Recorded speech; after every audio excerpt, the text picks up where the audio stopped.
Hey everybody, this is Caryn. And this is Jill. And you're listening to Scream Girl Squad.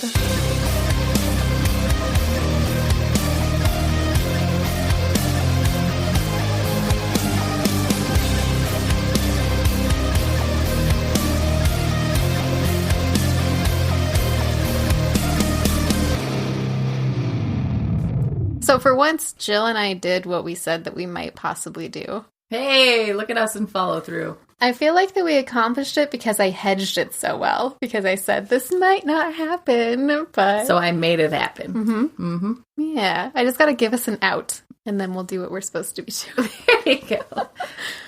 So tonight we watched the 1999 version of The Haunting. Yes. Based on the Haunting of Hill House novel. Mm-hmm. So we talked last week about how we watched the original film. 1963. Mm-hmm.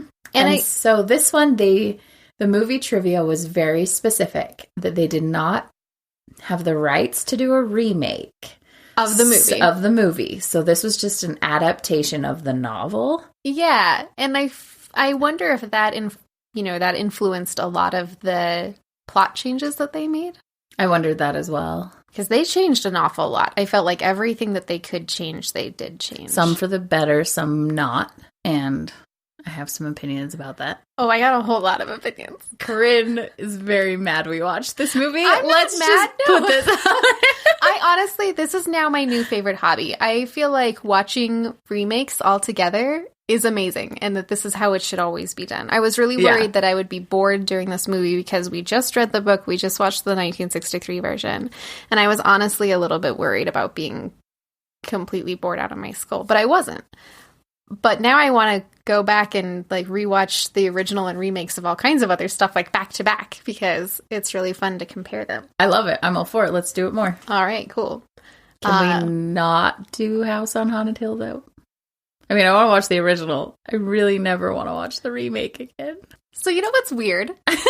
You remember last week you were talking about how you always get The Haunting, the 1963 one, confused with the Vincent Price, the House on Haunted Hill. Yeah. Cannot keep them straight. So I read in the trivia that they were going to name this film The Haunting of Hill House, in true keeping with the Shirley Jackson novel, and probably to get more away from the whole, this isn't a remake, we promise. Right. But they couldn't because a remake of The House on Haunted Hill came out the same year. Yeah. So those two movie titles are just destined forever to be confusing to everyone. That's probably true. They're very similar. Yeah. And kind of similar plots. Like they all get tricked into staying in a haunted house. So. And the remake of The House on Haunted Hill, that's the Paris Hilton one, right? No, that's the Wax. That's the House of Wax. Yeah. I can't, all these remakes. Which we can do those two, too. All right. They are totally different. But I'm always up for Vincent Price movies, so we can watch remakes. But The Haunting of Hill House, or The House on Haunted Hill, I did it already, is the one where they get, whoever survives through the night gets $1 million or something. Yeah. Yes. And it has, the chick who was in, X-Men and James Bond and has... Famke Janssen. Yes. I'm that name I can't say. Famke Janssen. She's in it. Okay. And I want to say it's James Woods, but it could be that guy who looks like James Woods but isn't James Woods, and I get them confused. Oh, Jeffrey Rush. He reminds me of James Woods. Listen, what? It's a thing. It happens. Let me find a picture of this. You don't think he looks a little bit like James Woods? I guess when he's younger, I'm definitely picturing Pirates of the Caribbean, Jeffrey Rush. No, but younger. They look kind of similar. Oh, and Taye Diggs is in it. He's so pretty. Yeah. Peter Gallagher. Chris Kattan is in it. Ali Larder. There's a lot of people in this movie. Watch it. Yeah. Okay. We'll add it to the list. Oh, holy crap. It says Lisa Loeb is in it. Lisa Loeb? Isn't she a singer? Yeah. So yeah, we could absolutely do that. I probably haven't seen it since it came out, so it's time for another viewing. Yeah, it's honestly really interesting to and I guess maybe just from even a writing perspective to try to identify what did they change, why did they do that, was it a mistake? Well, and the first one is so classic should we say classic instead of campy? That it'd be interesting to see the difference between the two. Yeah. I know there were several differences, but a lot of the same too. All right. Well, that's our next science experiment. Once we're done with this haunting thing and then catching up on some of the other good horror that's come out recently. Yes. So. Anywho. So this version of The Haunting came out in 1999, and Jill and I talked about it super briefly on our bonus episode, which feels like so long ago. Yes. Because this is the film that made us both realize that baby faces on statues are incredibly creepy. And Caryn's dad decided to tease us about that. Yeah. So with little cherub statues. Yeah. So it came out in 1999. It stars the handsome Liam Neeson and the adorable, I want to call him Luke, but it's not Luke. It's the other one. It's very confusing. Wilson. So Owen Wilson, but he plays a character named Luke. Yes. But I think Owen Wilson is the cuter one. So what? Luke Wilson 100% is the cuter one. No, I think it's Owen. No, this works out great because now we don't have to fight over our imaginary crushes. And this is totally normal because we do not have the same taste in men. No. So it's Luke rare Wilson when we agree. Dark hair. Of course he is cuter than Owen. And Owen's got those blue eyes and dimples and I don't know. It's all Owen. It also stars Catherine Zeta-Jones, who is gorgeous. Mm-hmm. So Lily Taylor plays Nell. This is the first thing that I ever remember seeing her in. Oh, for sure. So But she's done quite a bit since. Yeah. Yeah. Including, appearing on Law and Order and stuff like that, which everyone's on. Yeah. So this movie, when it came out in 1999, Jill and I saw it for sure at least once in the theater. I assume at Gateway 8. But I feel like we might have gone back to see it another time. I have it's possible. We were crazy in love with Owen Wilson. Yeah. So. And I have a vague memory of my father making fun of us for going to see this movie multiple times in the theater. It wouldn't surprise me. He would mock us for that. So yeah, it's something I did all the time back then too. When Titanic came out, I saw that 6 times. I saw U571 5 times. That's my most I've ever seen anything in the theater. That movie's so good. I love it so much. I know we do. Yeah. I love submarine movies though. I know we do. Beneath. I think it's because they scare me so much. That is my worst nightmare, is to be trapped in a submarine that may sink. So I think that's why nothing scares me more. What's that ghosty submarine movie with the kids from Utah? No, not Ghost Ship. Below? Or Beneath? But that guy who went to our high school. Yeah. Yeah, it is. It's Below. So Below. Matthew Davis is his name. And then I love that Kelsey Grammer movie that's in a submarine. Oh, Down Periscope. That's a Shannon movie. I love you guys, but I do not love that movie. So lots of good movies about submarines. How did we get on this? I don't know. Submarines. I don't even know how we got Vampire there. Diaries. We're talking about a haunted house movie. We were talking about seeing this multiple times. Yeah, okay. And then U571 happened. All right. It Gotcha. all comes back full circle. Oh, goodness. Okay, so I remember loving this movie so much, and I don't know if it's because in the intervening many, many years, if I have just changed in my taste, or maybe it's because I read the book so recently and then saw the other one so recently, so my expectations were shifted. But I didn't enjoy it as much as I wanted to by the end. Yeah. It started out great. I'll get into spoilers a lot in the spoilerful section about what I didn't like about it, but either it changed or I changed, and one of us is a movie, so definitely I changed.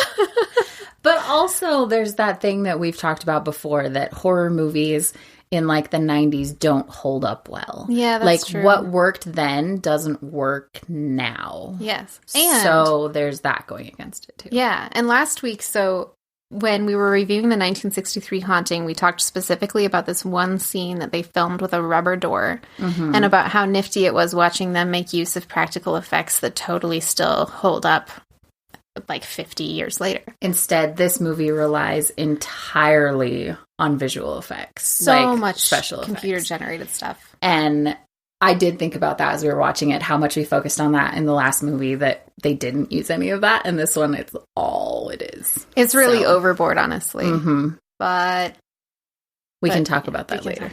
Yeah. So I feel like it's worth doing another spoiler-free synopsis because they changed this so significantly from the last one that I think it's worth kind of laying out the for premise. sure.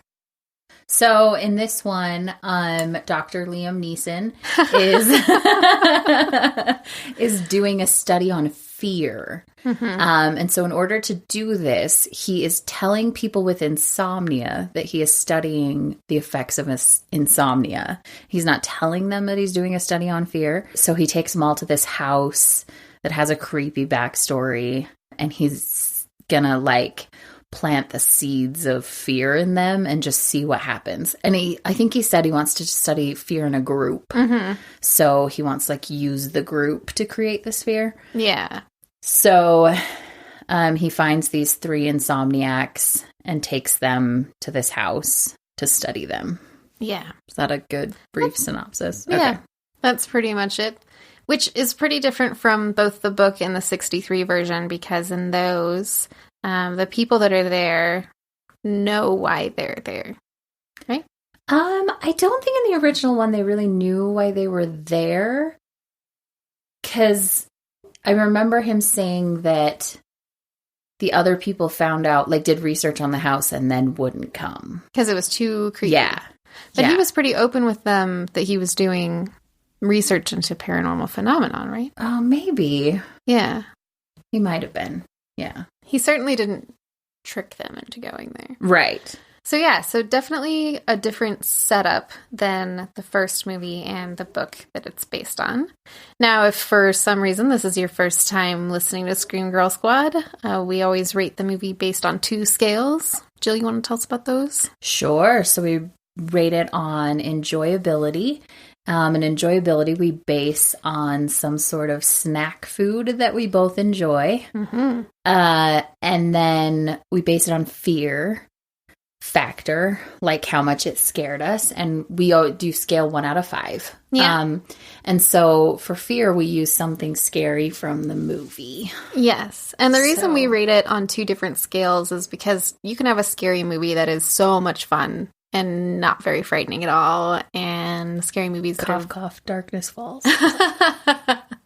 And movies that are really, really scary and also really... I feel like the 2 aren't necessarily dependent on each other. Oh, for sure. Unless what you're going for is to get the pants scared off you. Yeah. Because there are definitely movies out there that scared me to my very core, and I did not enjoy it at all. Yeah. So... no rewatch value. Yes. Yeah. Yes. Jill and I are big movie watchers and rewatchers. Yeah.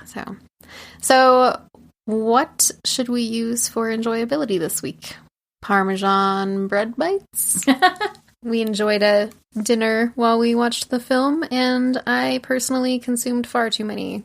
Now, I know for sure this is probably going to be the biggest difference in our ratings that we have had since the birth of Scream Girl Squad.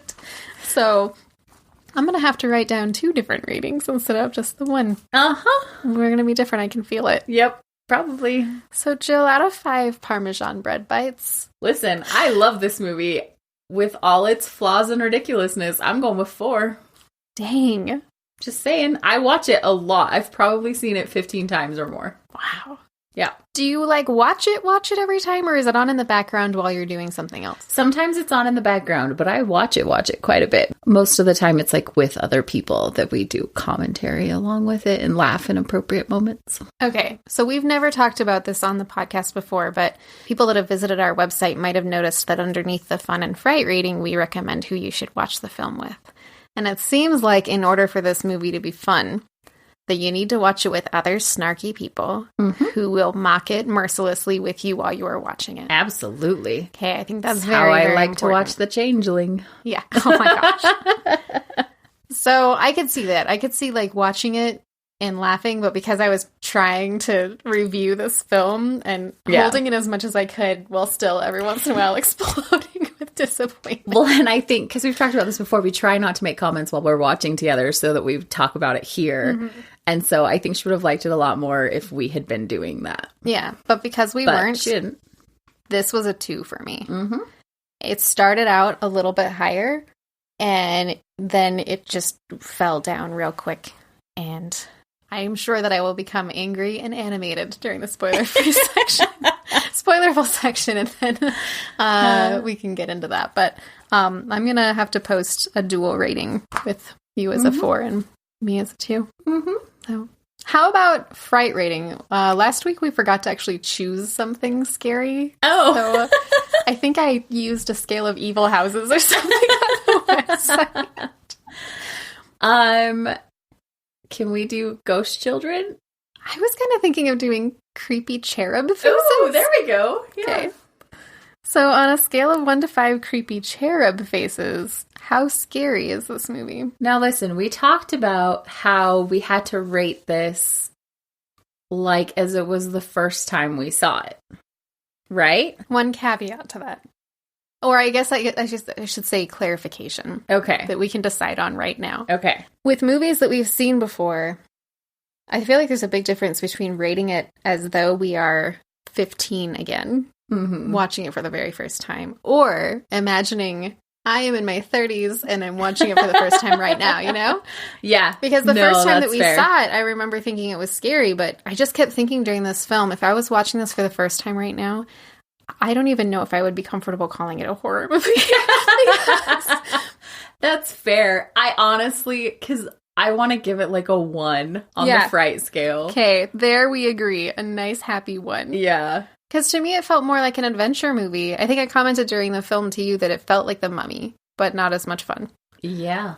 Because it was not scary. No. Yeah. And I don't think if you were watching it today and you're over the age of 10 that you would find it scary. Yeah, that's fair. Danielle might.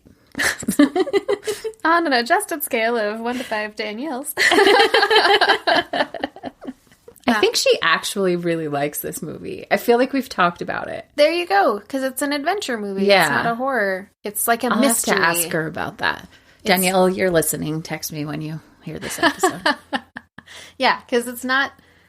The original one and the book, they are about a haunted house. And this one is about the mystery that Eleanor is trying to solve in this very crazy true house. It's not about, like, the house itself is not evil, which is different. Yeah. And I felt like that took away from it somewhat. Yeah. I want to dive in and start whining, so... Let's do it. Let's jump right in. Spoilers. This was supposed to be a Spielberg movie. Yeah. And I think that's why it had that adventurous feel. But he reportedly loathed it so much that he forced them to take his name off of everything. Yeah. He was real mad. Just like you. All right, I'm not mad yet, though, because we're talking about the beginning of the movie. And it starts out so well. The movie starts out, we're in Eleanor's apartment. Well, first, it starts out with an overhead shot of a very creepy house. True. And there's like a red sun in the background. Everything's very spooky, mysterious, and there's just this ominous rumbling sound, you know? So I liked that. True. And then it takes us right to Eleanor's apartment. Yes. And so Eleanor is in her apartment fighting with her sister and her brother-in-law about money. And she's real mad because they want to sell the apartment that she's been taking care of her mother in. And her brother-in-law is the executor of the estate. And so her sister's basically just like, well, you don't have a say. You're not the executor. But... you know, we'll give you the car. Give in big fat air quotes because then the brother says, well, we'll take the cost of it out of anything we make off the sale of the apartment. Yeah. So it's just a raw deal all around. And she has a really great line where she says, you're taking away my home and giving me a 20-year-old car? Yeah. Because really, like, that's the raw deal she's getting, which kind of fit with... the other versions. She's given a raw deal the whole time. She's been caring for her mother forever. She doesn't have a life of her own. And I think she says to her sister, like, you don't know what I've had to deal with, you know? Yeah. So, yeah, they basically give her this car, and she's like, but I have nowhere to go. Yeah. And they're like, well, we need some help taking care of our kid. Nightmare of a child. Nightmare of a child who says the most amazing line, which... For those of you who know my cousin Diana, she liked to do very annoying things. And one of the things she loves to do is pound on walls and scream out this line from the movie where the kid like knocks on the wall with a cane and he goes, Eleanor, Eleanor, I gotta pee. He has the most annoying laugh in the whole world. And she would do that constantly. She would like wake me up this way. She would like sneak up on me and do this. None of this is surprising. So that's a line I hear in my head a lot. Anytime you hear the name Eleanor, my head goes, Eleanor, I gotta pee. So, yeah, the little kid's a nightmare. He's like knocking over crap the whole time, just being ridiculous. Seriously, the worst laugh in the whole world. You should watch the first 5 minutes just to hear this laugh. And so she's like, I don't have anywhere to go. And does she get a phone call? She gets a phone call that tells her to look in the newspaper. Yes. And she sees an ad that's like having trouble sleeping. Let me earn know. $900 a week or something by participating in our study. Yeah. And so she's like, cool, I can go somewhere and get paid, and sure, I'll do it. Yeah. So one thing I was curious about during this scene was what your feelings were about Eleanor at this point, because you straight up hated her at this part of the last movie, and for most of the book. All of the book? 100%. 100% of the book. So, but in this scene, she's quite a bit more assertive, and she's straight up telling her sister and her brother-in-law, this is bullcrap. You guys are giving me a raw deal, and I'm not going to take it. Yeah. So I wondered if that... So I do. I like her character a lot better in this version. She's more confident and assertive and funny. Like, she has a personality, which is great. But then it doesn't super fit with the character, kind of. Because then why couldn't she just be like, okay, cool, I'm going to go make my own life for myself? Like, I don't know.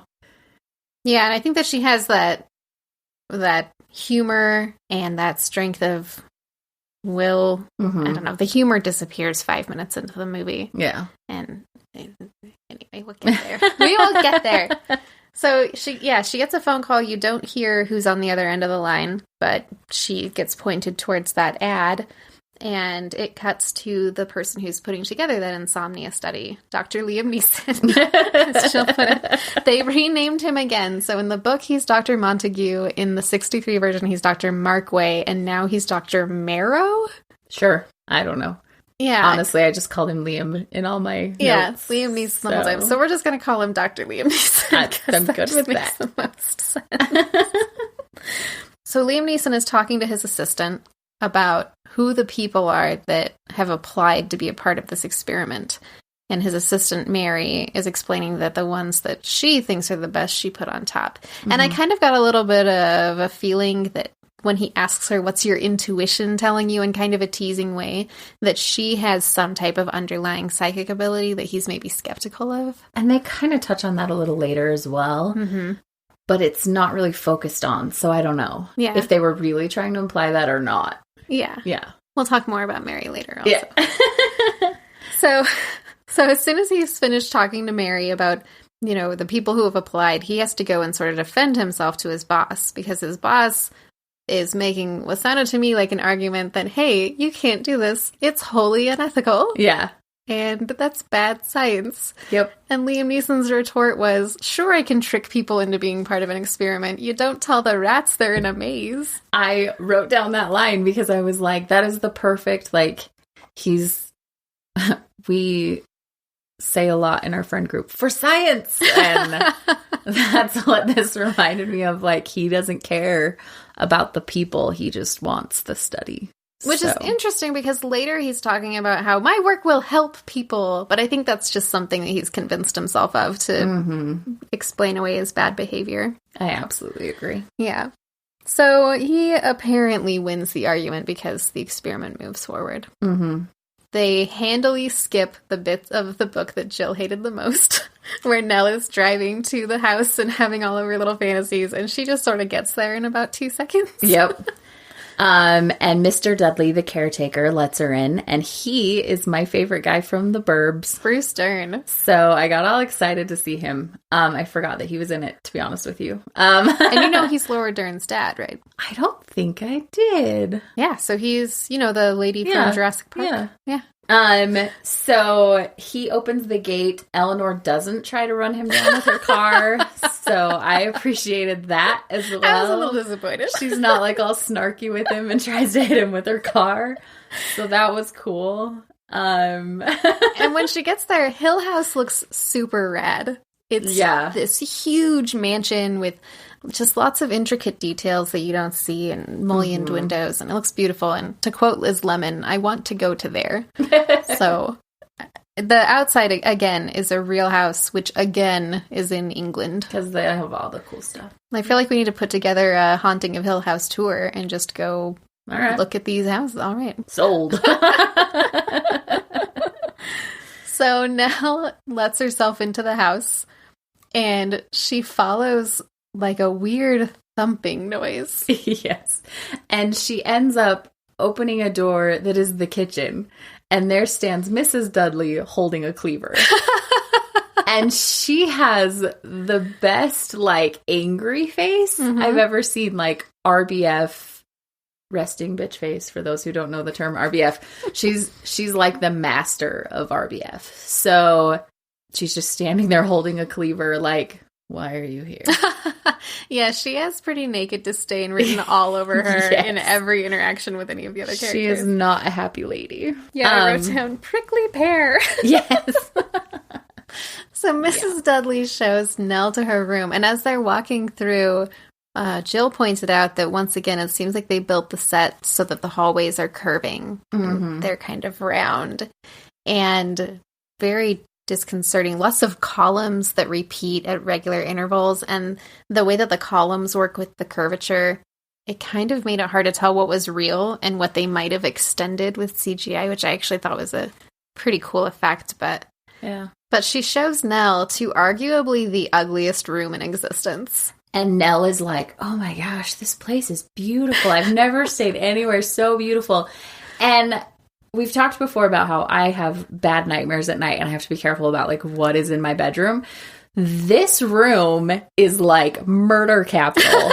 So there's like this big scary fireplace with all these little cherubs carved all around it. All up the bedposts are cherub faces that would like stare at you while you sleep. And above her bed are these big wooden spikes just hanging and pointing at her. And the windows are like the full length of the walls and terrifying and kind of look like eyes, which comes up later. But it's just like the scariest room I've ever seen in my whole life. So none of the decor makes any sense. No, and none of it matches or like works in any way. And it's real weird. There's at least like 50 cherub faces, right, all looking different directions with little red painted lips and like pink tinged cheeks. Yeah. Even though they're carved out of wood. And there's like a giant painting of a scary looking woman holding a baby.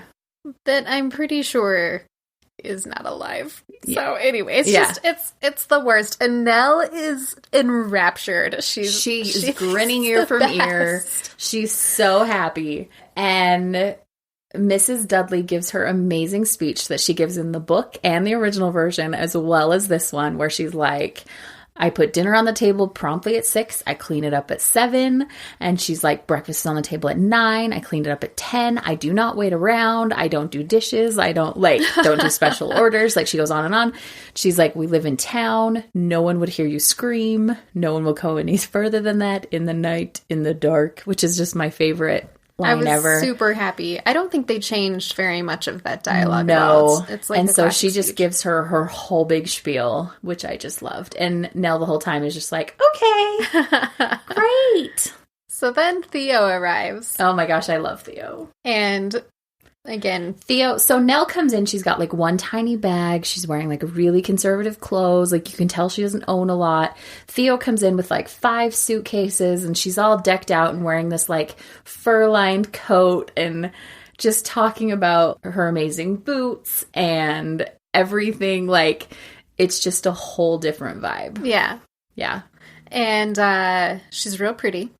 She's played by Catherine Zeta-Jones. And so Nell accompanies Mrs. Dudley into Theo's room to welcome her to the house. And I loved this change that they made because as Mrs. Dudley is making the speech, Nell keeps preempting her. Yeah. And saying all the best parts before Mrs. Dudley has a chance to. And Mrs. Dudley's just like stone-faced, but like glaring at Nell. As Nell's like, no one will come any further than that. And like kind of smiles and waits for Mrs. Dudley to say, in the night, in the dark. Yeah. It's really great. It's like the brief flash that, hey, Nell might be kind of fun to hang around with. Right. And like, that's the first and last time that you see. Yeah. And then she becomes Nell.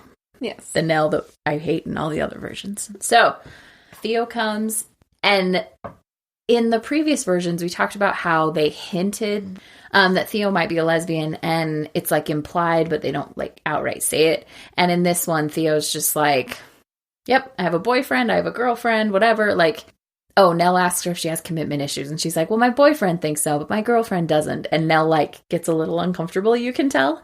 But I love it, and I love that in 1999 it's just declared so outright. Yeah, which I think that they did to stick it to the censors a little bit, to like I be like, hey, wondered that as well. Like, no, we're just gonna shout it out loud. Yeah, which I love. Yeah, it's out there. Yeah, and then she and Nell immediately start exploring the house together, which is such kind of a weird scene because it's like Nell is so excited to show off the house, and Theo is like, this is friggin' terrifying. Like, we have to stay here for a week. And Nell's like, look at this amazing wall all about purgatory. But she's like, look at this beautiful statue. And Theo's like, I hate it. Yeah. It's the worst. So it's really great to have that contrast. Yeah. And one big change here in the book and in the 63 version, they were brought to the house because they both have a history of some psychic phenomena in their background.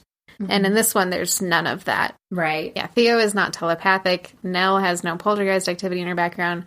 They don't bother even hinting at it because I think the assumption is that this place is so haunted that you don't even need any type of underlying empathic ability to be able to sense it. So, and they did focus a lot on, like in the book and the original one, they were very different. Like Theo was very bohemian and Nell was more conservative, and it's still that way. They're very different personalities, and they focus on that quite a bit. Like Theo talks about how she's an artist, and Nell's like, I've never done anything creative in my life. So you can tell they like are focusing on their differences. But they're running around the house, and this house is really cool. One of the bit of trivia that I thought was really great was there wasn't a house that they used the interior shots of. So they built the entire interior of the house, but it was so big that the only place they could do it was in the hangar that housed the spruce moose. Spruce goose. I was trying to say moose goose, and I was like, no. Oh, the spruce moose is the version from The Simpsons. That's why. Burns tries to make Smithers climb inside. So the spruce goose. The spruce goose. Yes, which is the giant airplane that Howard Hughes built. Yeah. And so they had to have such a big like lot and hangar for this that was the only place they could fit it. And I thought that was cool. Yeah. And again, I wish that it was a real place that I could go explore, because gaudy as it was, as weird as the sculpture were, that's why I want to go look at it, you know? Yeah. Like it was the weirdest looking place that you like wanted it to be real. So it's not, sadly. So they start encountering some of the weird strange stuff that wasn't in the book or the old version. First of all, they find a weird door, this huge floor to ceiling, and the ceilings were talking like 20 feet high. So this gigantic 2-story tall door that looks like it's carved out of stone. And it depicts a whole bunch of little children who are trying to get to heaven, but they're being kept down in purgatory by creepy skeleton angels. Yep. And Nell thinks it's just great. Nell loves it, and she just offhandedly, you know those people who offhandedly mention something that you're like, you should not say that to people just out of the blue. Like, this is what Eleanor does here. Like, she's like, oh yeah, I've been to purgatory. I was there for 12 years. And just kind of like walks away, and Theo's like, all right. Well, like, I think that she might have been trying to make a joke. Yeah. I think. But she was bad at it. But because she doesn't she's do it often. Not good with humans. Yeah, she kind of had a hard time. So, but yeah, it was one of those moments where you were like, oh, you just did that socially awkward thing where you say too much but not enough all at the same time. Yeah, like, and now we all feel uncomfortable. Yeah, she drops that she's been in purgatory. But like, and she lies to Theo and tells her that she has this great apartment, but she's in between jobs and doesn't really tell her what her life has been like. But you get the impression Theo gets it anyway and is just like, oh, she wants to seem cool. All right, I'll let her. Yeah, it's like how children are terrible liars. Yeah. Because it actually takes experience lying to adults to get good at it. It really does. Like, you're not born a sociopath. Anyway, so I think Nell probably thinks, oh, I'm telling this story so convincingly, but she hasn't been out in the world enough to get that she's terrible at lying. Right. So the door has these extra creepy words at the bottom, too, that say, like, all who stand before these doors will be judged or something like that. And it's just very creepy. It didn't make any sense that it was there. So then they find this super creepy room that when you open the door to it, it kind of like cranks up this mechanism that sets the inside of the room spinning, and it plays creepy music that I felt like was a creepy version of Que Sera Sera, like if it was played through a calliope. And so it's kind of like one part merry-go-round and one part funhouse because the mirrors keep changing. And again, Nell thinks it's the greatest thing in the world, and her and Theo are dancing around. Why the crap is this a thing?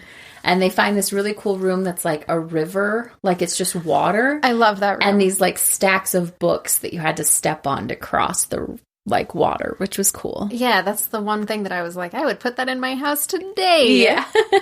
Cool little pond with book stepping stones. Yep. So as they're skipping over the little water things, Theo makes a comment about how they're like rats in a maze, which I thought was interesting. I missed that. That's what Dr. Marrow was just saying, Dr. Liam Neeson, at the beginning. Yeah, so they run into Luke. And he immediately is like, hi, I'm Luke. I have trouble sleeping. And then he's like, tell me about you. And he like tries to diagnose everyone right away, which I thought was interesting. Yeah, he seems like one of those people that as soon as they start learning anything about mental health, they start analyzing everyone around them. Right. And suddenly they feel like you have some condition and they want to tell you all about it. Exactly. So it was like he was trying to like base everyone off their sleep disorder. And Theo was just like, no, stop. I'm she not was doing having this. none of it. Yeah. But Nell was like, yay, a friend. And but then Luke immediately was like flirting with Theo and eating up everything that she had to say. And Nell was kind of just like, wah, wah, and like got over it. Yeah, they didn't pull in the thing from the book where Nell is in love with Luke at all. No.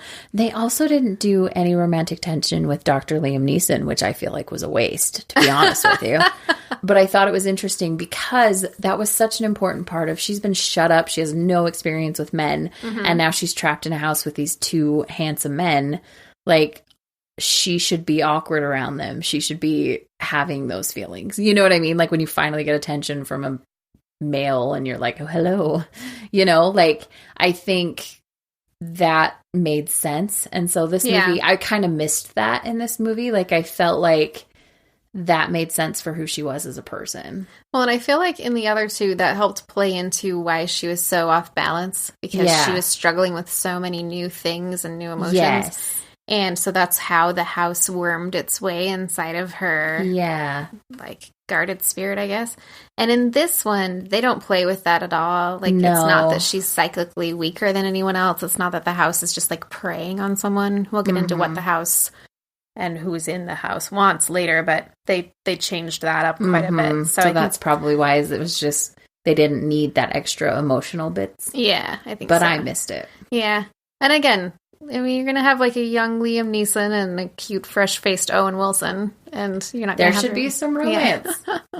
I was thinking that I think the only thing I saw Owen Wilson in before this movie was Armageddon. Maybe. Because Shanghai Noon was later, right? Because that is my hands-down favorite Owen Wilson movie. But well, and he was in Bottle Rocket before this. Bottle Rocket was the first thing that he did, but I didn't see that until I was in my 20s. So, Armageddon probably, but I don't remember Armageddon. I hated that movie. That was another movie I saw several times in the theater. Yeah. That was one I tried to sit through once. I don't do well with movies that are made for the sole purpose of making you cry. No, yeah. And that was one of them. And so anyway. Yeah. It's Jill for you. So, so yeah, they meet Luke, and then Dr. Liam shows up with his 2 assistants, named Todd and Mary. Oh, is Todd an assistant? I assume. Oh, I thought he was there to be part of the study. No. Oh. No, I think okay. he's an assistant, because he comes with Mary and is, like, carrying in gear and stuff. Oh. Yeah. Okay. So here's where my brain, like a big part of of reading a book or enjoying a film is that sort of suspension of disbelief and allowing yourself to be engrossed in it. This is right about when my brain started rejecting this reality. Because Mary shows up and you can tell she can feel something is off with the house. Mm-hmm. She stands in the foyer for a minute and is just like visibly unsettled. She is, terrified from the second she steps over that threshold. Yeah. And then they all go into the parlor where there's all these different musical instruments. And this part made me laugh really hard because Mary is like playing a harpsichord or something. Uh-huh. And Dr. Neeson is just like, thank you, Mary, in a very, in a very Pride and Prejudice. Exactly. Thank you, Mary. We're done with this now. Please stop playing the pianoforte, Mary. We cannot take it anymore, but we're not rude enough to say that, so we'll say, thank you, Mary. Yes, I did enjoy that as well. So they all go to the parlor, and they're, having brandy or whatever you do, and they're talking about how they can't sleep, and why they can't sleep. And Nell is saying, oh, you all can't sleep because you have exciting lives and things keeping you up. And I can't sleep because I spent the last 11 years with my mother banging on the wall to wake me up so I could take care of her. And now there's no one there to bang on the wall, but I can still hear it. Yeah. And isn't that nice?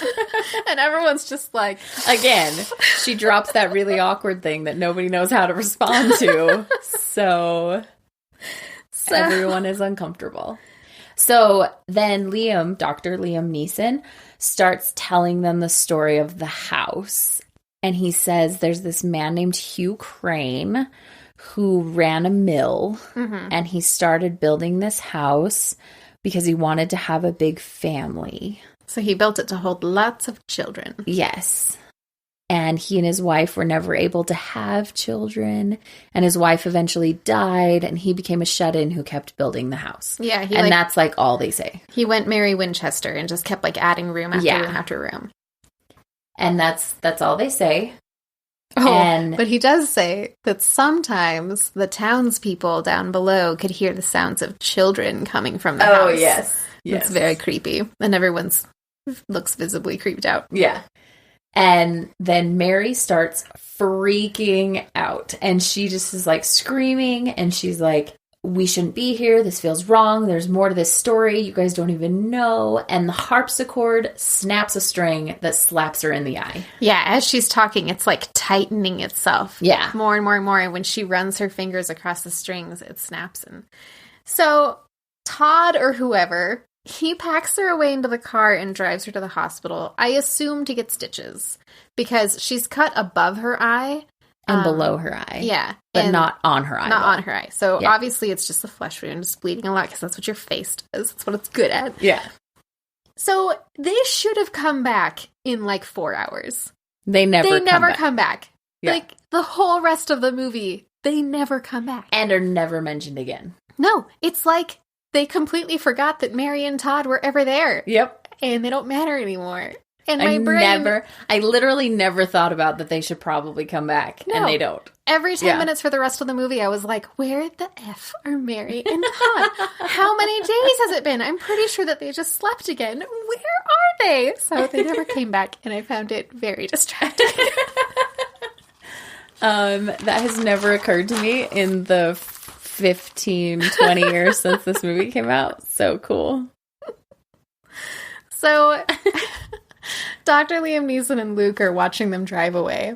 And Liam Neeson is like, hey, Luke, I'd like to tell you a secret, but you definitely can't tell any of the ladies about it. And the next shot to Luke running at the women. He's like, oh my gosh, he just told me something I have to tell you guys. It's so juicy. That was my favorite. Don't tell anybody. Oh my gosh, you guys, I have to tell you something. We all have, like, people like that in our families where, you know, if you want the whole family to know something, you very calculatingly tell that one person and you know that they'll do the rest. So Luke tells the ladies that Mrs. Caryn didn't just die. She killed herself somewhere on the grounds. And that he feels like the conventional wisdom is, oh, she must have been so sad because they never actually ended up having any live children. Mm-hmm. And he's like, but I feel like Hugh Crane was a monster and he pushed her to it. So Luke, right out the gate, is very prejudiced against Hugh Crane. Yes. All of his theories revolve around Hugh Crane is terrible. Which, I mean, he's not wrong, but it made me laugh that right away he's like, no, he sucks. And probably because he saw the atrocious painting of Hugh Crane that's at the top of the grand stairs, where he looks like a monster. He looks like a monster with, like, Wolverine sideburns, and his face is all, like, scrunched together and angry. And yeah, he's, like, one part Wolverine, one part the painting from Ghostbusters 2. Oh, yeah. So then nighttime falls. And Nell is sleeping and hears a knocking. So she, of course, gets up and she's like, yeah, Mom, I'm coming. And then realizes, oh, wait, that's not what's happening here. And she starts hearing really weird noises, like grinding kind of noises, thumping, that sort of thing. And then Theo just starts screaming, Nell, get in here. And she runs into Theo's room and it's freezing in there. Like, Theo can see her breath and they hear these really loud, scary noises. Mm-hmm. And someone tries to come in Nell's room and she, like, has to they share a bathroom and they have to, like, shut the bathroom. Yeah, the giant bathroom doors. Yes, that are, again, like 20 feet tall for some reason. Yeah. So they shut that door and then Luke comes knocking on the door and he's like, hey, are you guys okay? Because he could, like, hear them freaking out. Yeah, he says that he heard Theo screaming, Luke, help me, please. But she had been screaming for Nell, and she's very insulted and, like, a little disgusted that he would pretend in her eyes to say that. Yeah. But I assume that he really did hear her screaming. Yeah. I don't know. Or the house screamed for her or something. And a few minutes before that, he had run into Dr. Liam Neeson while Liam Neeson was, like, walking around recording his notes from the first day. Mm-hmm. He calls Nell susceptible to suggestion. He pinpoints that Luke is super unreliable and not great at keeping secrets, which he had leveraged on purpose. So he's already analyzing all of them. And you can tell is very skeptical of any sort of psychic phenomena being here at all. So he's really like the opposite of what he was in the original and in the book. Absolutely. Because that dude loved the paranormal, which made him so extra hot. And he was also really emotionally attached to the other people. Yeah. And this guy is not at all. No. Couldn't care less. Totally just they're using him. And he's not even married, or they don't talk about it, so this is a perfect opportunity for a romantic entanglement. No, nothing. No, it's not fun if he's not married, Joel. Apparently. In the eyes of this movie. One thing that I love from Luke earlier is he's, like, taking his pills or whatever, and he has this weird plastic thing that shoots his pills into his mouth. Oh, yeah. It was kind of like an electric Pez dispenser. Yeah. For medicine. What was is that it pills thing? Or was it candy? I don't know. Well, maybe I'm assuming it was medicine because he was so interested in psychoanalyzing everyone that maybe. I assume he's got his own issues, and I assumed it was candy. Probably Pez. But, you know. I want one. I want a little electric Pez dispenser. Yeah. This is also where I started noticing how much they were using CGI. Because even their breath looked fake. Much. Yeah. Yes. And you've seen The Exorcist, right? The one from the 70s? We ate a whole cheesecake. That's right. We did eat a whole cheesecake watching The Exorcist. So in that, when they had to make the breath come out of their mouths, they had two options. They could draw on the film, which was expensive because someone has to draw in every single frame, or they could cool down the room. And so they refrigerated the whole room, and that's actually people's breath that they could see. Yeah. On this one, they CGI'd the crap out of that breath. And it looked terrible. It really did. So this was the first instance of, they could have done like a practical effect. They could have made it cold. It was all on a soundstage. But they chose instead to use fake special effect breath. And it just didn't hold up. This sort of feels to me like The Hobbit versus The Lord of the Rings. Yes. You brought this up on the last one. Did I? Yes. And I don't want to like stop you from talking. No. because I totally 100% agree with you. But it's just, you don't have to use CGI just because you can. No, in The Hobbit, they literally, in the third one, they CGI'd someone's facial hair. Yeah. So, and they like CGI'd Legolas on a beach talking to people completely unnecessarily. Yeah. Why couldn't Orlando Bloom stand there?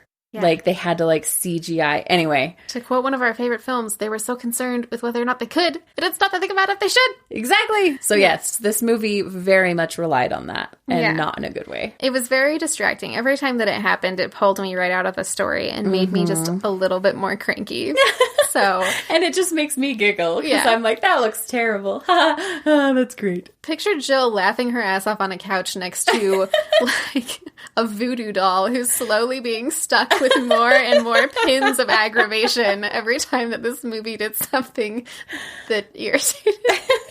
By the end, I'm just, like, full of pins and mad about CGI.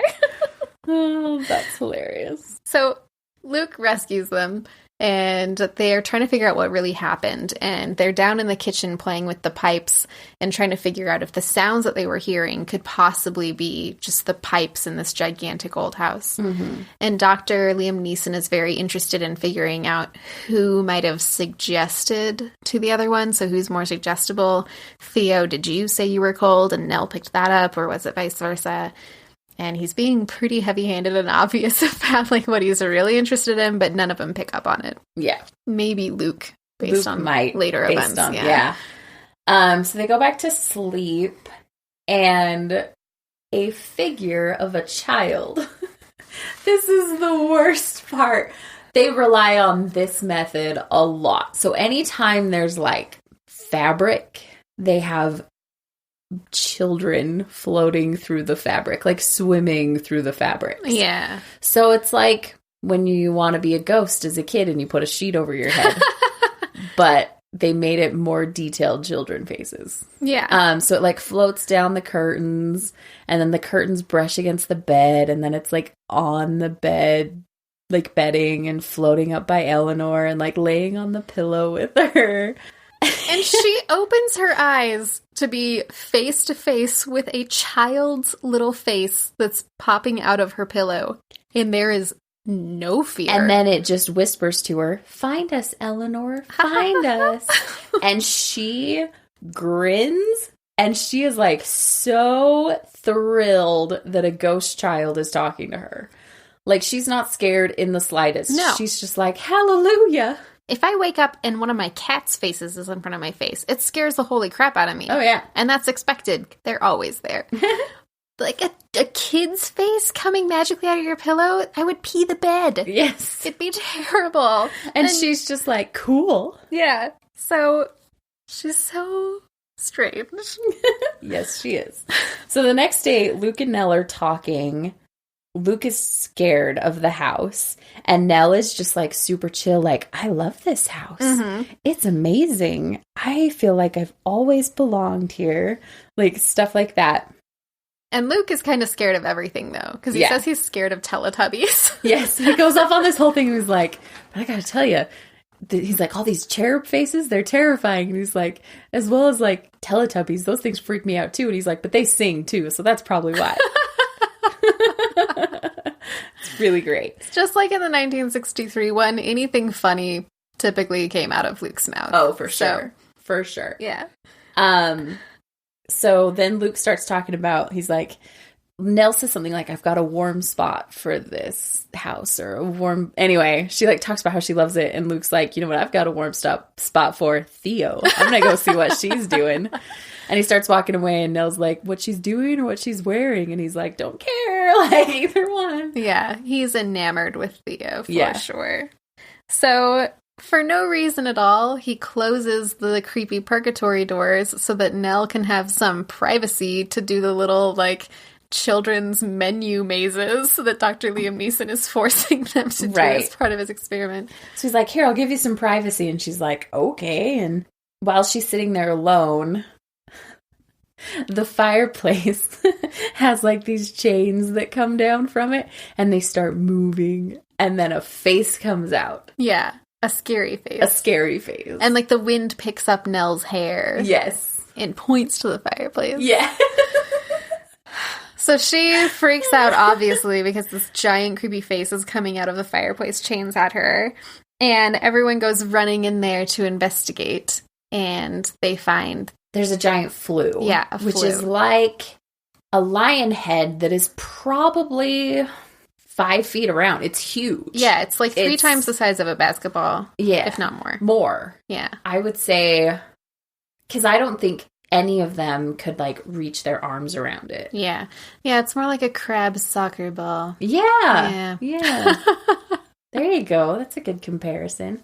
And it's just, like, swinging around inside the fireplace. Yeah. And almost, like, hits Dr. Liam and Luke. Yeah. Oh, and that's right after they find these giant metal trap doors at the bottom of the fireplace that hold all the ashes. All the ashes and bits of charred wood and stuff. And this totally reminded me of this ghost hunt that I was on at the Benson Grist Mill a couple years ago. And we were in the basement of the grist mill, and a couple of my friends had EMF meters and stuff, and we were trying to have a conversation with some type of presence that we thought we had connected with. And I looked down under Kelly's feet and saw a ring in the floor. Like, he was standing on a trapdoor, and we hadn't noticed the entire time. And when we started trying to get it open, the EMF spikes were crazy. It was like something was going nuts. They were trying. It scared the holy crap out of me. But anyway, so I got really excited about those fireplace doors. But it was just a whole bunch of ashes in there. So when they leave the... whatever that room is, the giant fireplace room, I go back to the main staircase. The big creepy painting of Hugh Crane at the top of the stairs is covered with red paint that says, "Welcome home, Eleanor." And there's like a round window above the painting of Hugh Crane, and they used that as the O in Welcome Home. Yeah. For some reason. It actually made it hard to read. Yeah. Like, it made no sense. I thought it said, "Well, home, Eleanor." Until Dr. Neeson read it aloud. So, Eleanor gets upset again, just like she did with the She chalk. freaks out, yeah. Who painted this? Who did it? Is it you? Tell me, you're the artist. Like, Theo, please tell me it was you. No. And everybody's like, "No, I didn't do it." And she's like freaking out unnecessarily. Everyone's turning on each other like there's a broken coffee pot in the Parks and Rec department. And Liam Neeson's like, "Let's stop this now. Who did it?" And no one wants to cop to it. So Eleanor gets mad and runs away. And as she's running down the hallway, there are these little red footprints, like child-sized red footprints leading away from the painting. So Dr. Liam Neeson takes Nell to the conservatory to calm her down, which was such a weird moment because he, like, shouldn't be wanting to calm her down, A, because he's studying fear, and then B, like, he doesn't care. So why was he doing that? Like, this whole scene felt a little weird to me this time. Like, why is this happening? Yeah, and they upped the ante a little bit with the set design here. So in the original, there's a single spiral staircase in the library. And in this one, they made it look like a double helix. Yeah. And there's 2 of them going up to this kind of rickety-looking catwalk above the greenhouse type thing that they're in. And Eleanor's being creepy Eleanor. She's like, "Oh, lilies, someone must have died here." Which, is that a thing? Lilacs? I think it was lilacs, which I didn't even know that was a thing. And they're, like, not even planted. Like, it was like when you buy flowers and haven't planted them yet. Yeah, they're in the flat it's like, from Home Depot. Why? Where if you're Caryn, they will die. Right. In the flats, long before they get a chance to see the ground. So, yeah, like, it just didn't make a whole ton of sense. So, and then she starts, like, humming to herself and dancing around with statues, which also doesn't make sense. Like, it's just not consistent with her character. Like, sometimes she does the weird Nell things from the other tellings, and this was one of those moments where you're like, well, this doesn't really fit. Yeah. Like, it just felt weird. So, and then she talks about how thrilled she is to be here and have an adventure. Like, she's happy the house wants her. She says, "I can either be a victim or a volunteer, and I choose to be a volunteer." Yeah. So, which is a cool sentiment, but it's weird. Yeah, I totally agree with you. I feel like that they were trying to like marry together two versions of Eleanor, one from the book in the previous version, and then something new since they were kind of trying to change things up a little bit. And I feel like in the end, her character was kind of lost between those two things, and they weren't sure where they really wanted to go with it. I completely agree. Yeah, after her little interview with the doctor in the greenhouse, they show the creepy painting of Hugh Crane again, which has obviously now been cleaned and not cleaned well by someone who knew what they were doing. Well, so I think they used paint thinner to get it off the walls. And then by doing so, because the paint went across Hugh Crane's face. Yep. Now Hugh Crane's face looks like a skull. Yeah, which I honestly really loved that. Yeah, it looks really cool, but that would mean whoever painted him painted his skull first and then a face on top. Yes. Which I don't know a ton of portrait artists, but of other ones, like, I can't imagine you would do that. No, I don't. That seems real weird. You would, yeah. Yeah. What was kind of neat about it, I thought. Cool. Yeah, so he has, like, the skeletal face, which immediately my mind connected into the skeleton on the purgatory doors that's, you know, like, keeping the children down.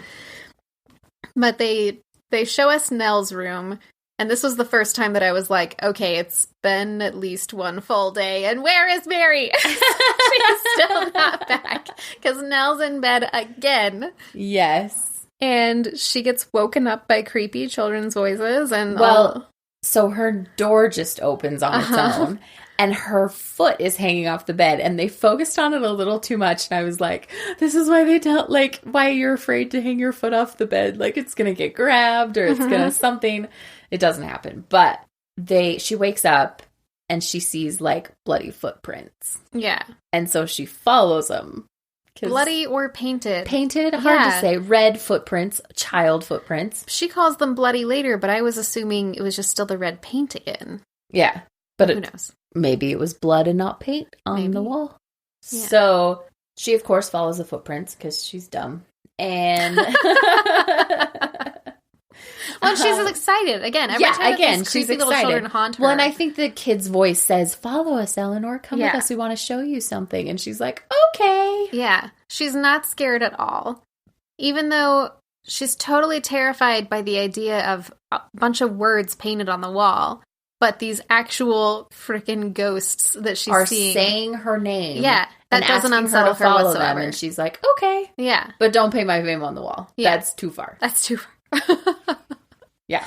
So she follows them through the house, and they help her find a secret door.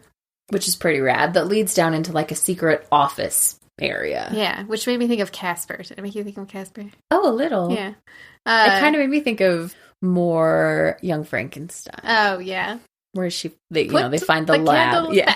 Yeah. They find the secret lab and all his books and everything. It stays up all night. It could work. I think all I really want in this life is a bookcase that opens up into a little secret room where I think that would be amazing. I can do Caryn versions of science. You could just put a bookcase in front of, like, your upper room. Oh, yeah, where that arch is? Yeah. You just build bookcases there and make it a secret passageway to an extra room. Good idea. Yeah. So she goes down into a room she immediately recognizes as Hugh Crane's study. Well, and they're like, the kid voices are like, look in the ledger, Eleanor, the ledger. Yeah. So, again, it didn't feel scary to me whatsoever. It felt like weird. Yeah, it felt adventurous. It felt like for sure that she was on the hunt to solve this mystery, but there was so much that they showed us that it sucked all of the elements of horror right out of it for me. So I found it interesting in a way, like, oh, well, what's she gonna find? But not scary. Yeah. So she finds this ledger that has the names and ages and jobs of everyone that's worked in Hugh Crane's textile factory like 100 years before.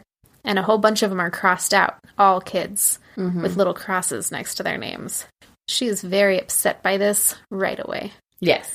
Which, that is the unfortunate reality. I remember learning about that in school, that before child labor laws were a thing, that kids worked in horrible conditions in textile mills and were maimed and killed all the time. But she immediately assumes Hugh Crane has killed all of these children. Yes. Which is the story that they are going for.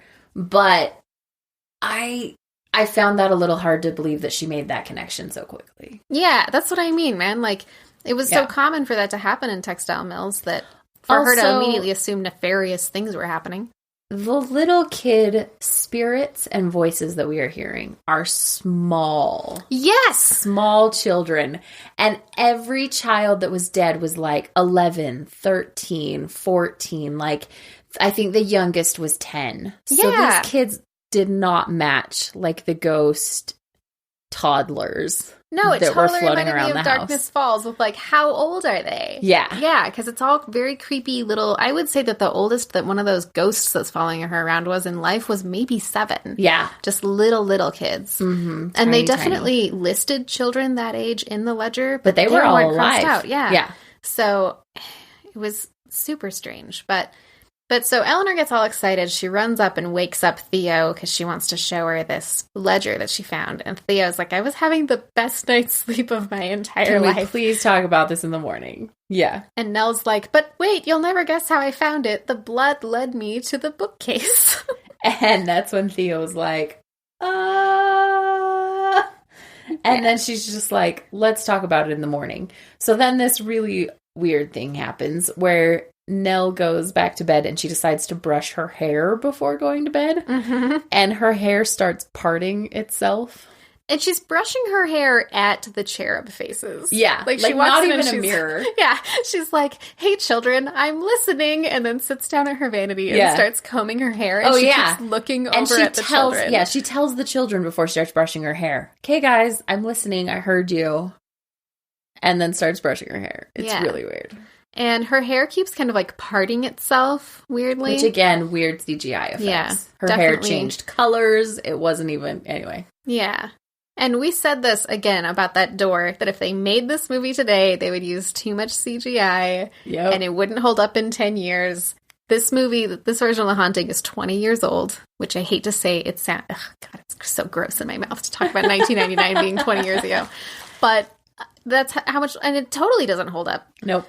So it starts kind of like twisting her hair a little bit into like a bun, and she stands up and sees a painting of this woman who I can't decide if she's wife. Yeah, his wife, but it's not like the original wife. Do you ever see the original wife? I don't think so. Anyway, she realizes that whatever force was in the room was trying to make her hair like the woman in the painting. Mm-hmm.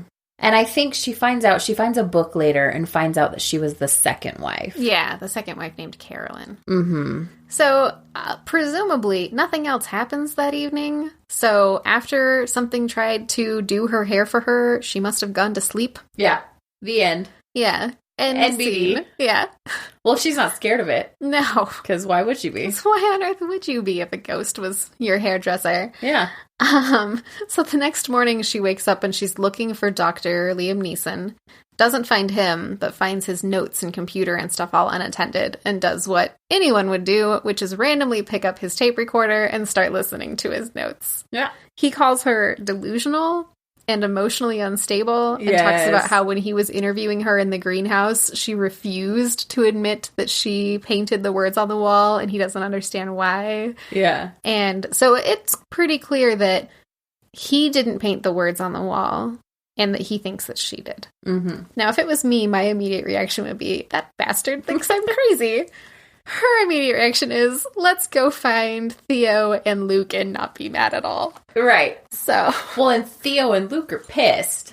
Like, they're like, hold up, we are being studied for something else. Yeah, Luke has totally figured it out. He's like, it's the classic bait and switch. You say that we're here being studied for insomnia, but he's here studying something else, and he's playing these creepy tricks on us, and it's all part of his big scheme. Mm-hmm. So Luke's pretty astute. He's put it together. And Nell bursts in and is like, oh no, it wasn't him that did it. It was the house. Yeah. But she's not afraid. No. She's like, oh no, it's not him. It's just the kids. Whatever. And I think Theo and Luke kind of look at her like, what? Why are you not mad? Yeah. And then over their shoulders, Nell just randomly all of a sudden sees the body of Mrs. Crane hanging from the catwalk. And again, doesn't really get scared, but just kind of turns around and leaves. And because she wasn't scared, I didn't feel scared. Right. And they didn't even deliver the shot in like a jump scare kind of way. It was just like she looks up and it's kind of there, and it's not shocking to her. The only unsettling part, obviously, is that Theo and Luke can't see it. Instead of being scared, she's angry because Theo and Luke don't believe her that there's something crazy going on and about the dead children.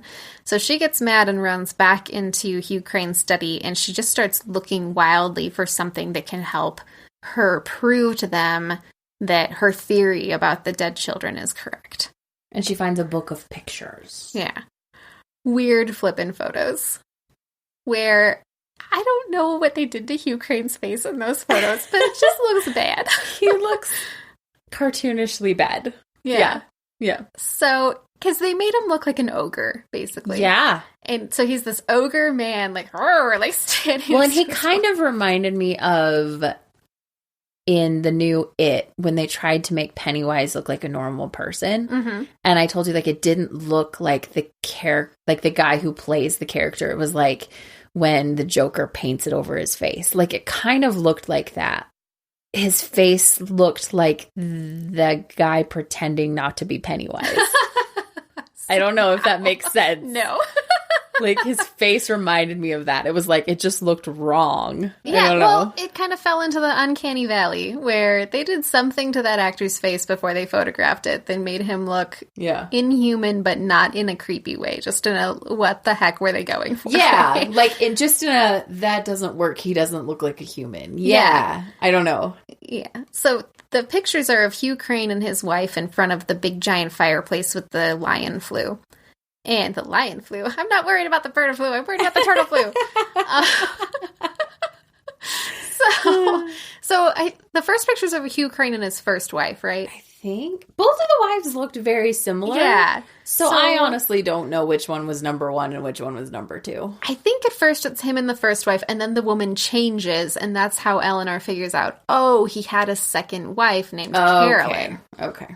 So Carolyn is suddenly alone in the photographs, and the book starts flipping through itself, and Carolyn is pointing back towards the fireplace. Yeah. In a not scary way at all. No. And she whispers, Eleanor, look in the fireplace, because we're too stupid to realize that a ghost woman in a photograph pointing at a fireplace means go look there. And this is when I started to get mad. You have to beat me over the head with it. I'll look in the fireplace. But Eleanor's kind of a moron. If I were a ghost trying to tell Eleanor something, I would make it really, really clear. Just saying. That's true. Cover your bases, I guess. Like, maybe Ghost Carolyn is like, my God, she's not scared of things she should be scared of. She obviously needs to be handheld here pretty hard. Yeah. So she goes to the fireplace. She's obedient. She finds what looks like a femur, I assume, from the Burbs again. Sure. And a skull. Yeah. And the skull, as soon as she, like, pulls it up a little bit, the skull and the skeleton attached to it sort of sit up and, like, at her. But, like, not scary at all. No, it was very silly. Mm-hmm. And again, made me think of The Mummy, when, like, the skeletal mummies are chasing them around in the tomb at the end. That is really great, yeah. That scares her. And then she is immediately unscared when the children's voices start talking to her again. And they're like, Eleanor, come over here. We're in the nursery. We're through this gold door that's very small. Yeah. Preposterously tiny gold door. And as she's running down the hall, they're, like, swimming through the curtains with her down the hall. Yeah. And she gets to the gold door and she's, like, beating on it and trying to get in there. And then this giant CGI hand, like, reaches through the door, and but it's, like, made of the door. Yeah, and, like, grabs at her and pushes her down. And I laughed so hard, and Caryn went, ugh. I feel bad about that, because you were clearly enjoying the movie, and I was trying to hold it in, because I hate to be that person that wrecks the movie for everyone else because they're having a bad time. It actually made me laugh harder. Because I know it's terrible. It's not like I'm under the impression this is a good movie. Well, all right then, as long as we're both on the same page. I'm not saying I love this movie because it's well done. I love this movie because it's terrible. Which I have a lot of movies like that, and I don't know why this one doesn't check that box for me. I wonder because I've consistently watched it over the years, and you didn't. And I wonder if that's why. Like, I love it for what it's been in my life forever. I think you're right. Because with Darkness Falls, don't have that. Yeah. We've seen that one every 5 years or so. Yeah. And this one, for real, I can't even remember the last time that I saw it. Mm-hmm. So I think that's what it is terrible movies you have to consistently watch to continue to enjoy. Uh-huh. And you can't love a terrible movie. So basically, it's like you have to build up antibodies to bad movies. And so you have to keep them in your system. True. Yeah. Yeah. Because I love a lot of terrible movies, but they're not ones that I don't ever watch. You know what I mean? Like, I think you have to... And it is always the movies that I get burned on that I go back and watch for nostalgia purposes. Mm-hmm. They're the ones that I haven't seen since I was a kid. Yeah. You and I did that with Lady in White. Yeah. I've since watched it with the eyes of this movie is terrible, and now I love it again. Yeah. So I think it's all about the expectations. Mm-hmm. Because it scared the crap out of me as a kid, so we watched it again. I had nightmares about Lady in White my entire life, and I didn't know why. And so Caryn and I watched it again, expecting it to be scary, because I was terrified of this movie. And we watched it and laughed the entire time, and we were like, what is this garbage? Yeah. But now I watch it for that nostalgia factor, and I love it. So yeah, so expectations are important, people. Mm-hmm. Well, and I think that probably explains, too, why I'll show someone a movie that I've loved for a long time, and they hate it. Oh, yeah. And I'm always like, how can you not like Hot Rod? Well. Different conversation for a different day. So Eleanor runs away from the big scary CGI hand. And she tries to tell the others. That's the best sentence I've ever heard in my whole life. Oh, goodness. So she tries to tell the others what's going on. No one believes her. Liam Neeson immediately pronounces her to be in a fugue state. Well, and she's finally freaking out. Mm-hmm. Like, she's screaming, Ukraine killed all the kids. He won't let them go. He won't let them go. And yeah, Dr. Liam Neeson is like, she's in a fugue state and she has to sit down. And then he's like, we all have to leave in the morning. She can't handle this. I shouldn't have brought her here. Mm-hmm. Like, this whole big deal. And Theo and Luke are pissed. Like, you drove her to this. This is your fault. Yeah. And Liam Neeson comes clean that he's been lying to them and that this is an experiment about fear and it's not really about insomnia.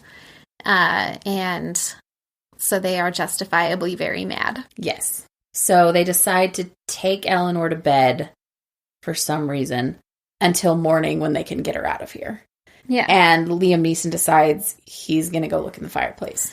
Yes, to, I guess, see if there's any truth to Eleanor's story. Yeah, like he says, for Eleanor's sake, I'm going to go check it out or something. Yeah, but he can't get the fireplace doors open. Yeah, they're like as she, because she was poking around with like a fireplace poker, and as she got scared and dropped it, it like jammed the doors. Yeah, so he can't even get it open, and he's trying for a minute, and then he's finally like, what am I doing? Like, this is nuts. Yeah. As he's doing that, Nell is up in bed. Your face. This is arguably the worst scene in the movie. Yep. So as she's laying in bed, her room starts to come alive. And not in a fun way. So the little cherub faces are like, oh no, he's coming. Yeah. Previously, the cherub faces would just change direction. So that wherever Nell was, they were looking at her. Mm-hmm. Now their entire facial expression has changed so that they have, like, open-mouthed horror. Like, oh no, scream. Oh no, he's coming. And, like, a wraith-like shadow comes into the room and frightens them. Yes. So he sort of, like, comes in through the window. Yeah. And he's just shadow on the wall. And then he sort of, like, takes up residence at the ornamental decorative crap at the top of the room that then they immediately CGI into, like, angry eyes. That's like the windows have eyes that I talked about earlier. Yeah. That they make it into an angry face. Like, the house moves to make the windows make an angry face. Whereas in the 63 version, they like take a design on the wall that already kind of looks like a face, and they darken some parts and lighten others to bring out the face more. Mm-hmm. And in this, they just straight up totally change the shape of everything. Yep. So that it is 100% just a pair of eyes. Not suggesting that there are eyes there. They become cartoon eyes. Yep. Cartoon eyes. And they are glaring at her, and the children's faces are screaming. Yes. And Eleanor gets, like, booted out of the bed. Like something thrown. Her. Yeah. Yeah. And then the children are more scared. And for some reason, she gets, like, booted out of the bed, and she throws out the line, totally wasting it, of whose hand was I holding? And I was mad about that. A hand? No. And that's one of the best scenes in the other film. When she realizes that she's not holding anyone's hand. She thought it was Theo's, but Theo's like across the room. And so it's like they just crammed it in there, but they didn't actually do anything with it. And I don't think that I ever even noticed that line before in our earlier watchings, but now, because they had done that so well in the 63 version, and they do it in the book too, but they made it a little more clear what was happening in the movie. I just felt like it was a waste. Yeah, I agree. So then, Hugh Crane's face and kind of a vulture's face melded into one little frost face show up in the window. This part is so terribly awesome. And by, I mean awesomely terrible. So, like, it's like when you blow on a window and it kind of, like, fogs it up, except it was frost. Mm-hmm. So it was, like, freezing the window, but it would, like, breathe, like, a little bit, and then pull back a little bit more, and pull back, and then, like, a little bit more, until it filled the whole window. And he was just, like, in the frost in the window. And Eleanor screams, I won't let you hurt a child, and throws... Which is weird, because he's not even threatening children. I'm pretty sure he's trying to kill her. So she throws, like, a jewelry box or something at the window, and it smashes, and then the glass, like, pulls back in the room and, like, goes at her. Yeah, totally attacks her. So she runs. She runs out of the room. And, like, thumps are chasing her down the hallway. Yeah. The ceiling is... like, caving in, like someone smashing the ceiling. Dust is falling from the ceiling and is chasing her around. And she keeps encountering mirrors. And in all the mirrors, it's like her appearance is being changed more. Her teeth get all weird looking. And then in another one, her face is kind of strange looking. It's like it's trying to turn her into Carolyn. Yes. Okay, so I didn't just imagine that. That was what they're going for. Yeah. So then she's in that weird funhouse thing with the crazy circus music, and she sees a reflection of herself in her white nightgown and everything. Which I talk about nightgowns. This was a good one. Yeah. So she's super happy in her reflection and turns sideways and then has a big old baby bump. Yep. And pregnant Eleanor reflection is like, welcome home. Yeah. Like in the creepiest, welcome home. But it wasn't scary. It was like, what is happening right now? Yeah. You were just confused. It was really hard to follow what they were trying to tell us with that. Mm-hmm. So, and once you get to the end, then you're like, oh, no, it kind of makes sense, but not really. But not really, because, anyway, we'll talk about that in a minute. But, okay. So... then, what happens after she sees her belly? Little small dead ghost child tells her not to be afraid. And sort of like flows into and out of her body. Only the doors can hold him. Yeah. After that, starts climbing the rickety stairs in the conservatory. Yes. No transition for that. So she's like talking to the ghost kids about the doors, and then she's climbing the rickety stairs. Yeah, which I thought was strange because I assumed that she would have ended up at the doors. Yeah. I called them made the no sense, except they wanted to do the rickety stairs scene, I'm sure. I think so. Like, I think that's the only reason this is happening, but it didn't fit. Yeah, again, it's like they were trying to connect it to the source material, but do their own thing, and they couldn't quite settle on a direction. Yeah. Yeah. So the other three folks find her climbing the staircase, and well, she's not even climbing it. She's like already at the top on the catwalk. And completely safe. Yeah. But whatever. So Liam Neeson takes it upon himself to climb up and get her. And as he does so, the staircase starts falling apart and the cables supporting it. Because you would definitely, when you made a staircase, you would make it, instead of being supported from the bottom, you'd have it be supported from the top by cables. Yeah. That's totally a normal thing that people do. For sure. It's not like cemented in any way. Just these rickety, rotting cables.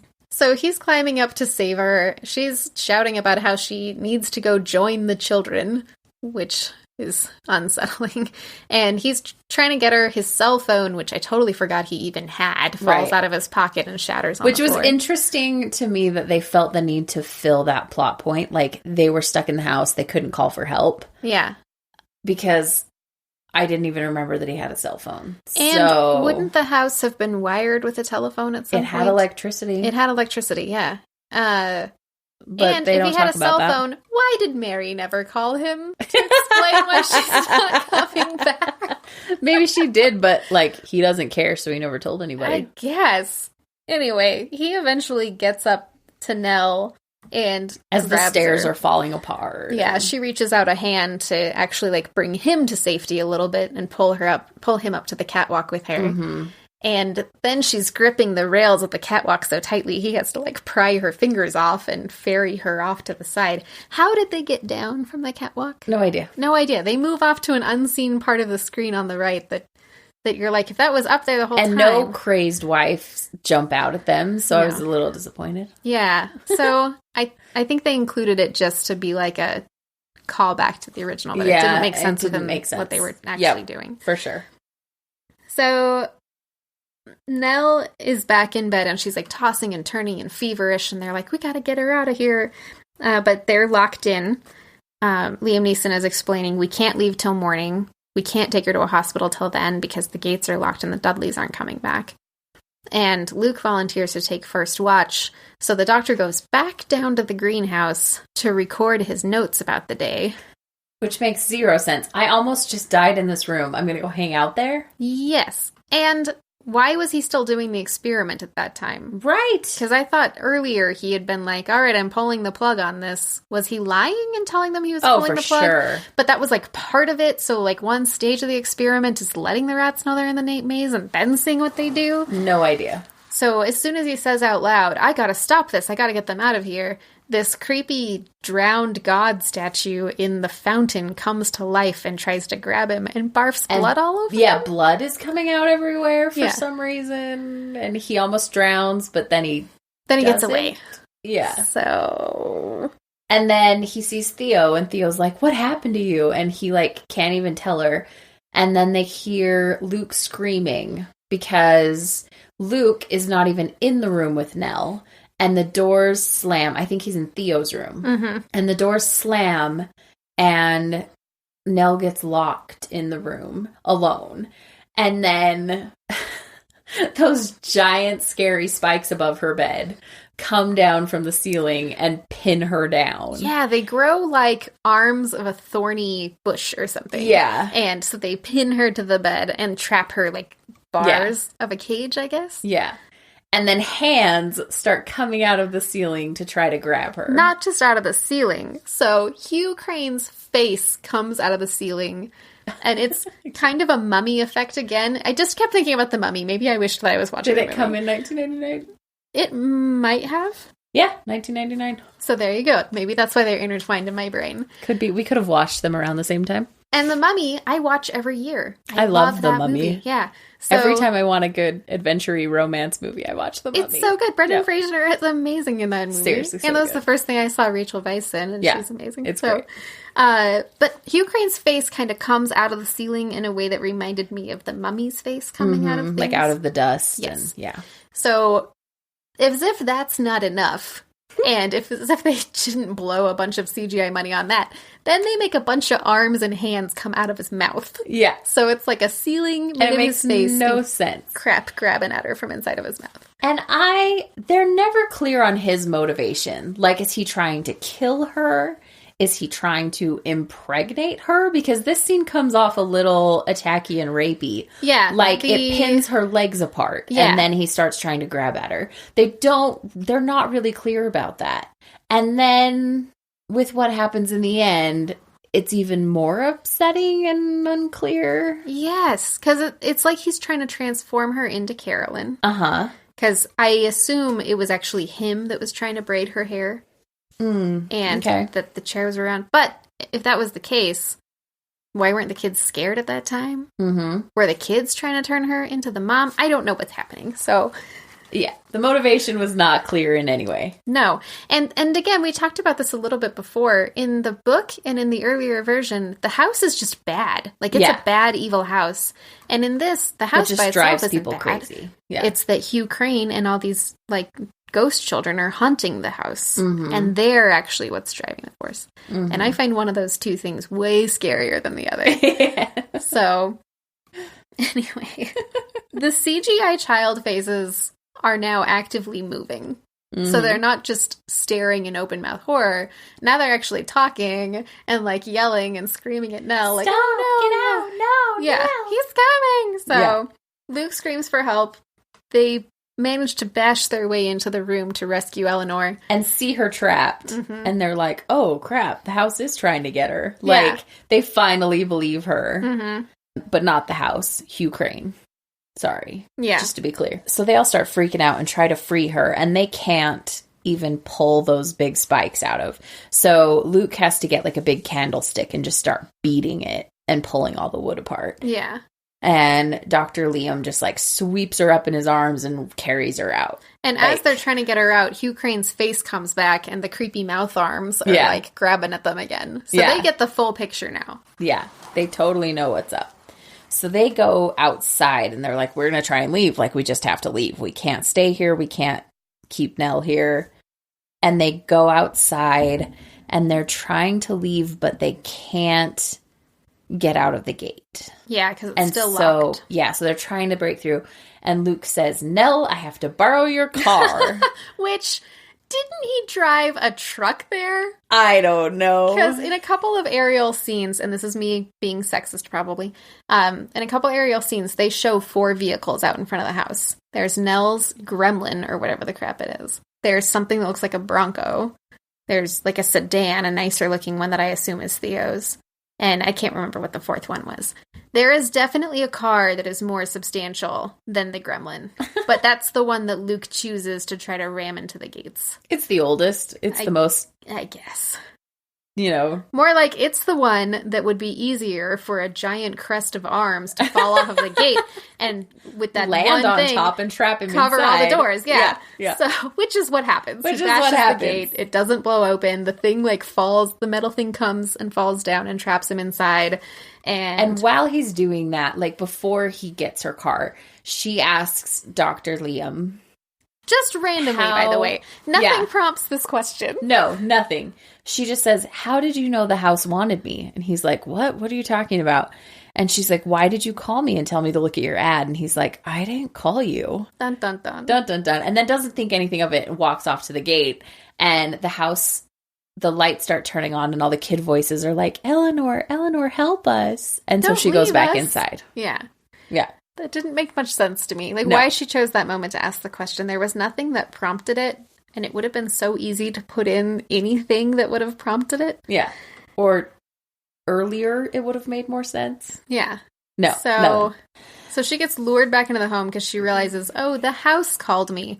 Mm-hmm. Presumably with the landline that was just Ghosts don't need an actual telephone. I guess not. Maybe they went through the electrical wires. I don't know. Maybe they borrowed Mr. Dudley's cell phone. So this is when my notes start being even more profanity-laden than normal.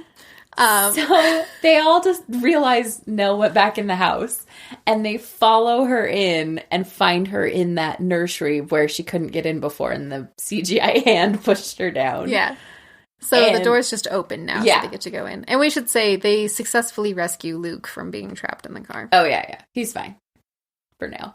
So they find her in the nursery, and she is, like, in her mother's bedroom. That within is so the weird. nursery. Yeah, because it's an exact replica of her mother's room in whatever city it was that they were at in the beginning, with the same furniture, the same cane on the bed, the exact same cross-stitch. Everything. And she says, they made this to show me I belong here. I don't know. And I don't understand. So then she says, Carolyn was my great-great-grandma. And this is them telling me that I'm part of the family. How? How what? How is Carolyn her great-great-grandma? Oh. So how did Nell... So she mentions that this is the room where Carolyn had her baby before she ran away. Oh, so she runs away. So she presumably had Hugh Crane's baby. And so Nell is directly descended from Hugh Crane. And runs away. Yeah. Gotcha. I think she knows that he's, like, killed all those children. Mm-hmm. But that makes that whole rapey bedroom scene worse because he's her great-great-grandpa. And the business with, like, Nell being pregnant in the reflection, why didn't they make it be Carolyn? I don't understand why Nell is, like, even knowing that she is the descendant, it still doesn't make sense that she's pregnant. Nope. So real weird. Very strange. Then she says if she stays, he can't hurt the children. So she has to stay to help the children. The children who are already dead. But she says, no, not for him. He still hunts them. So I don't get it. So the house is working hard to keep them in. It won't let them get out now that they've come back in to chase Nell. And Luke takes that candlestick again and starts, like, attacking the painting of Hugh Crane with his skeleton face. Mm-hmm. And then starts ranting about I think it's a different painting of Hugh Crane. Oh, is it? Not the skeleton face. Oh, okay. Yeah. So yeah, he attacks the painting of Hugh Crane and starts ranting about how he's going to burn the house to the ground. And the house immediately is like, or not the house. I keep saying Hugh the house Crane. because I want it to be the house. Hugh Crane's ghost grabs him, drags him all the way across, like, the front room thing and pulls him into the fireplace where he is immediately decapitated by the lion flu. He stands up covered in ash and the lion decapitates him. Yeah. And then the door thingies explode open and ash flies out everywhere. And bones. Hugh Crane is pissed. And Eleanor tosses out a line about how this makes perfect sense because Hugh Crane played hide and seek with the children he kidnapped from the textile mill. So now mill. we have to play hide and seek. Which, I'm sorry, like, to me that says Hugh Crane was, like, he was sexually abusing those kids. Yeah. Like, this just keeps getting worse. So, yeah, so they have to play hide and seek with Hugh Crane. So Theo and Dr. Liam run off and hide, and after Nell tells them to do so, a griffin statue comes alive that Nell has to, like, beat back. And the effects looked like the old Journey to the Center of the Earth. You know? Like, it just... It doesn't hold up at all. Yeah. I'm sure that back in 1999 we were like, wow, the griffin statue is moving on its own like magic. Oh, for sure. We were like, look at those children faces. Yeah. So realistic. Yeah. It looked terrible. Yeah. So she fights off the little griffin dealies, stands at the bottom of the staircase, and decides she's done playing hide and seek, and she's just going to yell for Hugh Crane. Yell at Hugh Crane. Yeah. And the whole house starts, like, pulsing. Mm-hmm. The walls and everything. Like, he's pissed that she's calling him out. And the cherubs are all like, use the doors, Eleanor. Yeah. So Hugh Crane comes out of the painting. So at some point, the giant painting with the skeleton face fell over. Oh, I think it was when Luke was, like, slashing at it with the... Okay. Yeah, and then it fell down on top of them and scratched, like, its ornamental frame scratched Liam Neeson and... Oh, Theo. That's right. Yeah. So it, like, stands itself back up and his ghost bursts forth from the painting. And I laughed so hard, and Caryn was not amused. Jill literally said, this is the best part, as I threw my hands up in the air in frustration. I laughed so hard because it's so ridiculous. So his giant ghost form comes out, and she basically, like, lures it over to the big doors. Mm-hmm. And she starts screaming, this is all about family. Yeah, she starts spouting nonsense about, it's always been about family, and I'm family, and whatever. She's like, I'm family, it's always been about family, and she's, like, gets him in front of the doors and says the most amazing thing. And she goes, purgatory's over. You go to hell. And slams the doors. And that works. Yeah, so now he's in front of the doors that say everyone who stands in front of these doors will be judged. So those skeleton angel people grab him and pull him into the purgatory doors. And Eleanor is standing between the doors and Hugh Crane, so when they grab him and pull him into themselves, they grab her too. Yeah. And then she's like, up in the doors and they gently lay her down on the ground. And Hugh Crane's face appears in the door because he's trapped there now. And she opens her eyes and sees all of the little ghost children who are like, thank you, Eleanor. Going into the light. They float away. And then she dies. And floats away with them. For no reason. Yeah. Well, you can't go to purgatory and live. I mean, is that what she did? I'm assuming. Because I got the impression that just, like, she got bounced against a door kind of hard. And she's dead now. Maybe it was internal bleeding. But if it was literally purgatory, I could see that. Because, yeah, you can't. I think because they're judging it as he's now stuck in those doors and the children get to go to heaven. So I assume it was some sort of, like, interaction with the afterlife that she had. They don't explore it any further. Nope. Because at this moment, the screen goes dark and roll credits. No, not quite.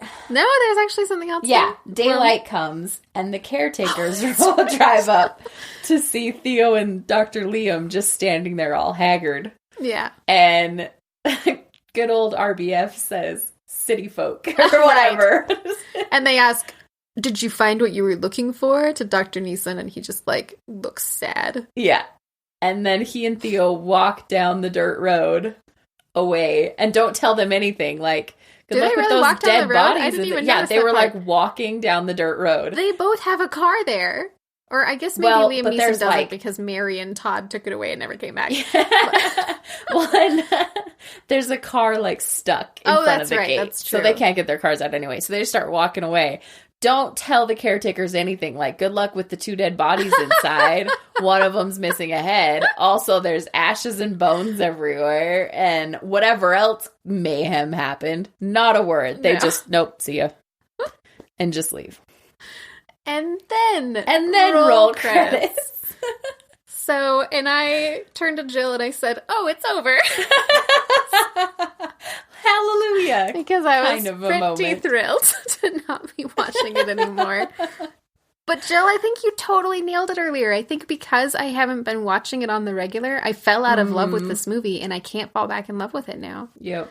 And we were talking about that earlier too, about how once you finally get an ex out of your system, they're out for good. Yeah. But you have to, like, sterilize your life and, like, burn them out of it. Yeah. And then you can get over it. So it's kind of like that, but in a more tragic way. Because so you can just get over a bad movie by not watching it. But get over it in, like, the opposite of what you'd want, you know? Yeah. Because when I got over this movie, now I can't enjoy it anymore. Because... Makes sense. Yeah. Yeah.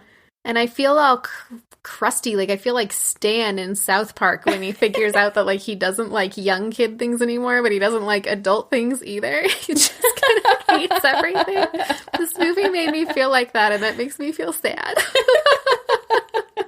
I like being easily pleased and liking things. Yeah. But this one, next time you watch it with Michelle and you guys are making fun of it the whole time, as long as it's been at least 2 years. Because I need some time apart. Me and this version of The Haunting, we need to take some time apart. We were on a break. We were on a break. But I am so much now, even more so than I was before, looking forward to rewatching the Netflix original series. Because when I watched it the first time, all that I had to compare it to was a vague memory of this movie. And now there's so much more. And I think I'm going to appreciate it even more than I already did. Yes. I'm very excited about this. And I feel like, because I watched that one about a year ago. Mm-hmm. And I feel like they did what this movie was trying to do and couldn't, which was to pay homage to the source material, but take it in its own direction. Mm-hmm. And they did that and then some. Yes. So I'm really excited about that. Me too. And I'm also excited later this month to watch Annabelle Comes Home. Ooh. Which, if we don't watch it together, we have to watch separately so we can review it. Okay. And I'm also very excited about this prospect of watching originals and remakes back to back. I know. Yeah. I kind of like this comparison thing we're doing.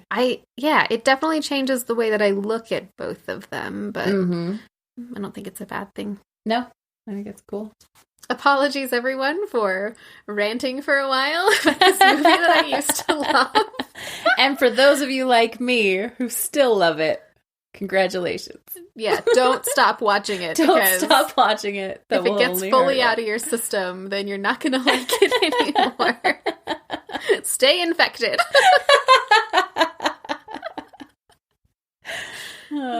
Well, thanks for listening, everyone. This has been Scream Girl Squad.